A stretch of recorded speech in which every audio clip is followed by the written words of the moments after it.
വെള്ളിത്തിരയിൽ തിയേറ്ററുകളെ പൂരപ്പറമ്പാക്കുന്ന ആവേശത്തിന് ഇനി പുതിയൊരു വേദിയുണ്ട് അങ്ങ് തമിഴ് മണ്ണിൽ.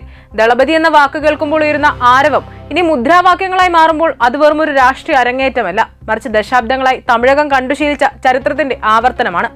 വാത്തി കമ്മിങ് എന്ന താളം ഇനി സെറ്റുകളിലല്ല, നിയമസഭയുടെ പടവുകളിലാണ് മുഴങ്ങാൻ പോകുന്നത്. വിജയുടെ ഉയർച്ചയെ പലരും MG രാമചന്ദ്രൻ എന്ന ചരിത്ര നായകനുമായി താരതമ്യം ചെയ്യുന്നു. സിനിമയിലെ ജനപക്ഷ ഇമേജ് രാഷ്ട്രീയത്തിലേക്ക് വിജയകരമായി മാറ്റിയ MGRനെ പോലെ വിജയ്ക്കും വലിയ ജനപിന്തുണ ലഭിക്കുന്നുണ്ട്.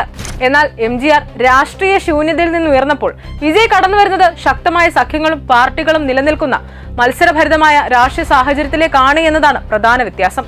അതേസമയം കമൽഹാസൻ നേരിട്ട രാഷ്ട്രീയ പരാജയങ്ങളിൽ നിന്ന് പാഠം ഉൾക്കൊണ്ട് സംഘടനാപരമായ അടിത്തറ ഉറപ്പാക്കിയ ശേഷമാണ് വിജയ് രാഷ്ട്രീയത്തിലേക്ക് കടന്നത്.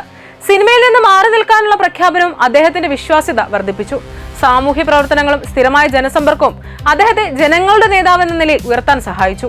വിവാദങ്ങളും മാധ്യമ ശ്രദ്ധയും വിജയെ പൊതുചർച്ചയുടെ കേന്ദ്രത്തിൽ നിലനിർത്തിയപ്പോൾ TVK ഇപ്പോൾ തമിഴ്നാട് രാഷ്ട്രീയത്തിൽ നിർണായക ശക്തിയായി ഉയരുകയാണ്. എന്നാൽ ഭരണം ഉറപ്പാക്കാൻ സഖ്യരാഷ്ട്രീയം അനിവാര്യമാകാം. സിംഹം ഒറ്റയ്ക്കായാലും രാജാവാണെന്ന വിജയുടെ പ്രഖ്യാപനം പ്രായോഗിക രാഷ്ട്രീയത്തിൽ എങ്ങനെ രൂപം കൊള്ളുമെന്നതാണ് ഇനി നിർണായകം. മൊത്തത്തിൽ നോക്കുമ്പോൾ താരശക്തിയും സാമൂഹ്യ അടിത്തറയും ചേർന്ന പുതിയ രാഷ്ട്രീയ പരീക്ഷണമായി വിജയുടെ അരങ്ങേറ്റം വിലയിരുത്തപ്പെടുന്നു.